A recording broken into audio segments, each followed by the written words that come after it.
17 তারিখ ইসলামাবাদে যে ঘটনাটি ঘটেছে সেখানে আমরা কোনো জনসভা করি নাই। এটা একটা ছোট উঠান বৈঠক ছিল, কিন্তু আপনাদের সবার দোয়ায় আমার ছোট্ট উঠান বৈঠকে 400-500 লোক হয়ে যায়।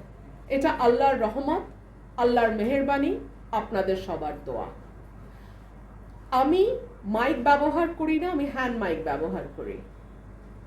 আমি স্টেজ বলতে একটা চেয়ার ছিল দুটা, আর দুপাশে আমার জন্য একটা চেয়ার আর দুপাশে দুটো চেয়ার ছিল, আর সব সামনে প্লাস্টিকের চেয়ারে মানুষ বসা ছিল, দাঁড়ানোও ছিল। এর মধ্যে যখন ম্যাজিস্ট্রেট সাহেব আসেন, তিনি এসে পুলিশ নিয়ে প্রথমে ভেতরে ঢোকেন, উঠানের ভেতরে আসেন। আসার পরে আমি দেখতে পাচ্ছিলাম, আমার লোকজনও তাকাচ্ছিল, মানে আমার যারা ভোটার তারাও তাকাচ্ছিল। এক পর্যন্ত স্টেজের উপর উঠে আসেন, আমার একটা চেয়ার ওই মঞ্চে, আমি দাঁড়ানো, উনি ওখানে উঠে আসেন। তো আমি এই পর্যায়ে বক্তব্য শর্টকাট করি, আমি নেমে যাই এবং আমি ওনাকে বিনয়ের সাথে জিজ্ঞেস করেছি আমার কোন আচরণবিধিটা লঙ্ঘন হয়েছে। উনি আমাকে বলতে পারছিলেন না। একটা পর্যায়ে আমি উত্তেজিত হয়ে বলি, সবাই প্রচারণা করছে, আপনাদেরকে বৃদ্ধাঙ্গুলি দেখাচ্ছে। কিভাবে বলি? এই যে বৃদ্ধাঙ্গুলির কথাটা বললাম, এই কথাটা কোথা থেকে আসলো? এই কথাটা তো হঠাৎ আসে নাই। এই কথাটা এসছে এই ছবিটা থেকে। এটা দেখেন, এটা উপজেলা আশুগঞ্জ উপজেলা বিএনপির সাধারণ সম্পাদক, তিনি বলছেন যে রিটার্নিং অফিসারের কাছে রুমিন ফারহানার দেয়া অভিযোগকে বৃদ্ধাঙ্গুলি দেখালেন উপজেলা বিএনপির সাধারণ সম্পাদক হাবিবুর রহমান। এটা ব্রাহ্মণবাড়িয়া নিউজে বড় করে গেছে। আমি সেটা ওনাকে দেখেছি যে মানুষ, অন্য প্রার্থীর কর্মীরা এভাবে আপনাদেরকে বৃদ্ধাঙ্গুলি দেখায়, আপনারা কিছু করতে পারেন না। এটাই আমি বলেছি, আমি কাউকে বৃদ্ধাঙ্গুলি দেখাই নাই। অর্থাৎ চিন্তা করে দেখুন, সরকারি চিঠি, দুটো চিঠি আপনাদেরকে আমি পড়ে শোনালাম, দুটোতেই দাবি করা হচ্ছে আমি বৃদ্ধাঙ্গুলি দেখিয়েছি। এটা সর্বৈব মিথ্যা। আমি ম্যাজিস্ট্রেটকে বলেছি যে অন্য প্রার্থীর কর্মী সমর্থকরা এই যে বৃদ্ধাঙ্গুলি দেখায়, আপনারা একটু দয়া করে এটা দেখুন, সবাই দেখুন ছবিটা নিয়ে। এটা নিউজও হয়েছে, এটার বড় হচ্ছে, এই যে দেখেন, বৃদ্ধাঙ্গুলির ব্যাপারটা আমি ক্লিয়ার করতে পারলাম, তাই না? আচ্ছা, এবং এই যে প্রশাসন সেখানে উপস্থিত ছিল। হাবিব সাহেব যখন বৃদ্ধাঙ্গুলি দেখান তখন প্রশাসন এখানে উপস্থিত, কিচ্ছু করে নাই। 17 তারিখ আমার এই ঘটনার পরে আমাকে 40,000 টাকা জরিমানা করেছে, তো আপনারা শুনলেন, চিঠিতেই লেখা আছে, তাই না? এর আগেও আমাকে 5,000 টাকা জরিমানা করেছে।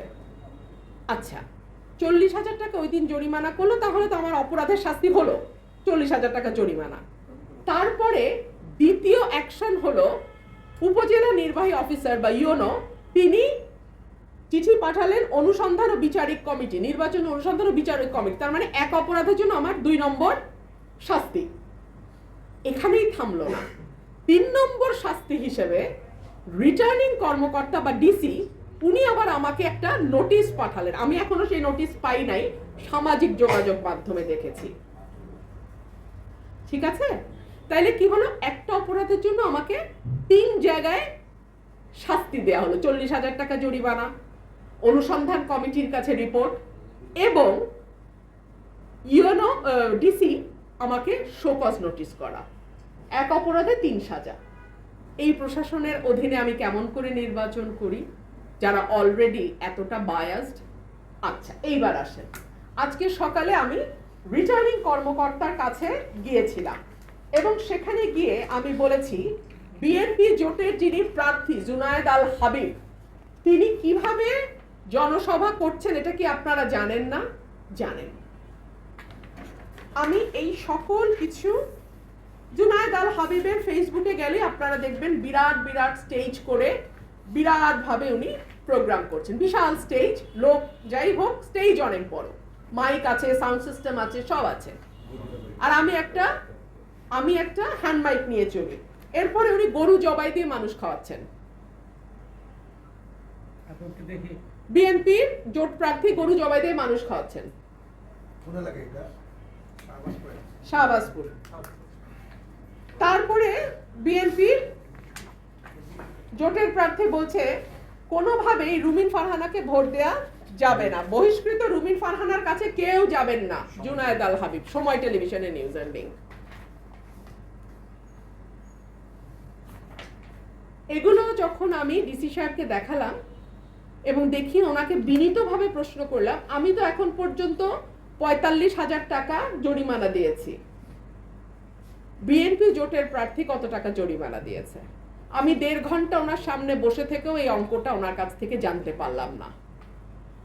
ওনারা জানেন না বিএনপি প্রার্থীর জরিমানা দিয়েছে কিনা। তার মানে এই যে এতগুলো ডকুমেন্ট, তার মানে এই যে এতগুলো document full of videos and photos which clearly shows the way he is conducting his election campaign, 1 টাকাও তাকে জরিমানা দিতে হয়নি বলে আমি ধরে নেব, তাই না? আপনারা আমাকে বলেন তাহলে ইলেকশনের লেভেল প্লেইং ফিল্ডটা কোথায় আছে? এই ডিসি, এই ইউনোর অধীনে আমি কি বিচার পাবো? এই প্রশ্ন আমি আজকে আপনাদের কাছে রাখছি।